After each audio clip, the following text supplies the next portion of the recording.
Disons qu'elle a fait un discours à la Chambre. Elle s'est présentée avec un mot en anglais, underdog, donc un peu défavorisé.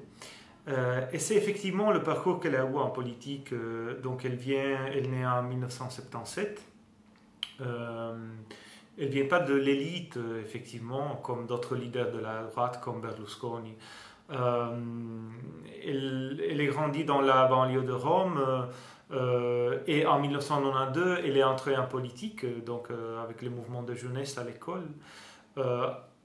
lié au mouvement social italien, donc l'extrême droite post-fasciste. Elle fait une carrière à l'intérieur du parti qui devient ensuite Alleanza Nazionale dans les années 90. Elle est élue au niveau local et son premier achèvement, c'est en 2008, quand elle devient ministre de la jeunesse avec le gouvernement Berlusconi entre 2008 et 2011. Dans cette période-là, elle fonde le nouveau parti, héritier de cette tradition néofasciste, post-fasciste, mouvement social italien, Alleanza Nazionale, les Frères d'Italie. Elle fonde ces partis avec l'actuel président de la Chambre et l'actuel ministre de la Défense.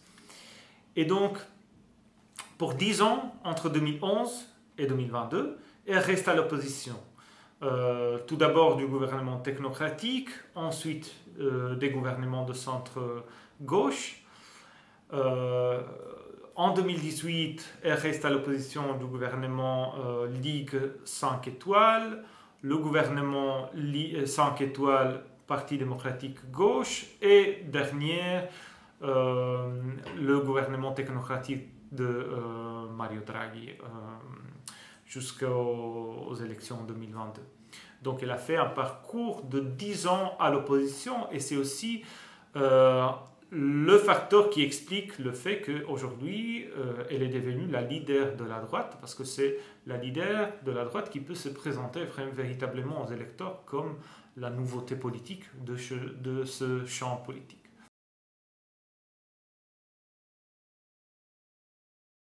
Il y a plein d'éléments de continuité, hein. Et ça, c'est entre guillemets une surprise, parce que si on regarde l'opposition que Meloni a fait pour 10 ans, ben, elle était le seul parti par exemple entre 2020 et 2022 à l'opposition de Draghi, et c'est toujours opposé aux mesures de Draghi. Donc, et maintenant, elle se présente comme dans les discours à la Chambre, au Sénat, et pendant la campagne électorale, elle se présente comme la continuité et la modération, la suite des décisions prises par le gouvernement Draghi par rapport, par exemple, à la politique économique. Donc là, il n'y aura pas de changement. C'est-à-dire, le ministre de l'économie actuel faisait déjà partie du gouvernement Draghi, et c'est quelqu'un qui vient de la Ligue, mais c'est quelqu'un de très modéré, c'est quelqu'un qui ne vient pas de l'aile extrême de la Ligue.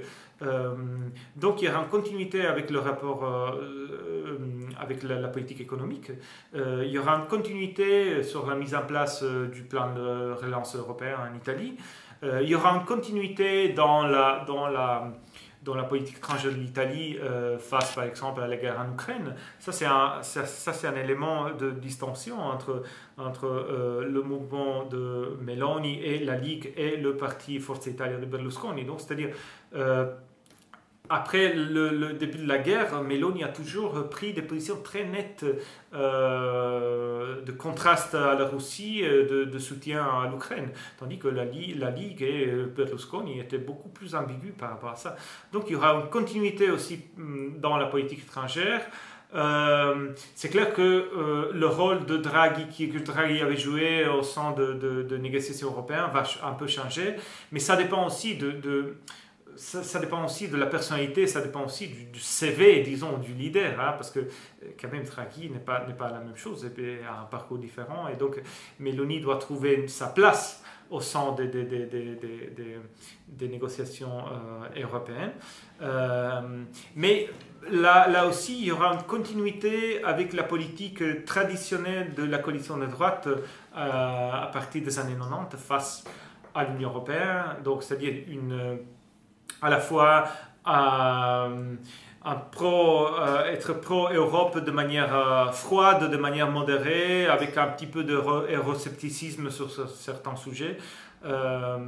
Mais donc là aussi, j'attends effectivement une continuité. Sur les éléments de discontinuité, à part le fait que c'est la première femme Premier ministre, et ça c'est quand même important pour l'Italie, c'est-à-dire c'est le début de quelque chose de différent, mais la fin d'un parcours dans lequel les femmes avaient déjà pris des rôles, la présidence de la Chambre, la présidence de la Cour constitutionnelle, et donc finalement maintenant la présidence du Conseil des ministres. Donc c'est quand même un moment important. Je pense que la discontinuité avec Mario Draghi sera aussi dans les sujets de politique interne, les sujets liés aux droits civiques, comme le droit à l'avortement, le droit de la communauté LGBTQI+, le droit des migrantes, donc toute une série de questions sur lesquelles, face aux contraintes et aux rigidités dans les politiques économiques, dans la politique étrangère, c'est là que le gouvernement d'extrême droite va démontrer vraiment sa nature d'extrême droite. Donc c'est là, dans les questions surtout des droits civiques, que le gouvernement va essayer au moins de mener des politiques de droite radicale.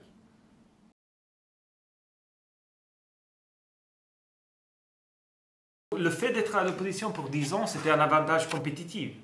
Elle n'a pas eu de responsabilité au niveau national, donc elle n'a pas eu du pouvoir décisionnel. Donc maintenant, ça va changer, ça change. Parce qu'effectivement, à l'opposition, elle a adopté un style aussi très radical. Elle a fait passer un message d'extrême droite très radical, à la fois contre l'Europe, contre la rigueur budgétaire, sur la question des migrantes. Donc, un message que maintenant, une fois au pouvoir, dans les discours et surtout dans la campagne électorale, ne trouve pas en fait un suivi, disons. C'est-à-dire, elle a beaucoup modéré son message politique maintenant. Donc, ça veut dire aussi que ça crée un espace. En Italie, il y a eu depuis 15 ans toujours un vote anti-système, un vote de proteste, qui était incarné dernièrement par Giorgia Meloni, avant par la Ligue, avant encore par le mouvement 5 étoiles. Mais donc aujourd'hui, la question que tout le monde se pose est qui va incarner ce vote protestatoire, qui va être le leader de l'opposition. Alors c'est trop tôt pour donner un mot conclusif par rapport à ça, parce que surtout, disons, il y aura une opposition entre guillemets interne au gouvernement Meloni, et c'est l'opposition qui sera clairement incarnée par Matteo Salvini. Matteo Salvini a déjà commencé à faire des discours très durs sur l'immigration. Il a des positions différentes par rapport à la Russie et à la guerre en Ukraine, par rapport à Meloni. Il a des positions très différentes par rapport à la rigueur budgétaire. Donc Meloni est pour une continuité avec le gouvernement Draghi, tandis que Matteo Salvini veut plus de déficit pour prendre des mesures et des réformes comme la réforme de la retraite. Donc il y aura quand même une opposition probablement interne, et l'opposition au-delà de la droite, c'est une question ouverte. Donc c'est un chantier ouvert, c'est-à-dire il y a plusieurs acteurs aujourd'hui à l'opposition dans le Parlement. Il y a au moins 3 acteurs, à partir du centre libéral jusqu'à la gauche radicale. C'est clair que, étant donné la loi électorale existante, probablement il y aura forcément des tentatives de créer des alliances à l'intérieur du champ d'opposition, ce que la droite a fait de manière très évidente, et c'était l'explication, la clé de la victoire électorale, le fait d'être unis, d'avoir une alliance contre 3 oppositions différentes. Mais c'est un chantier ouvert, donc on ne sait pas effectivement quel sera le style, le programme de l'opposition, quel sera le parti dominant de l'opposition, et surtout qui va intercepter le vote protestataire aujourd'hui en Italie, après le mouvement 5 étoiles, après la Ligue et après Meloni.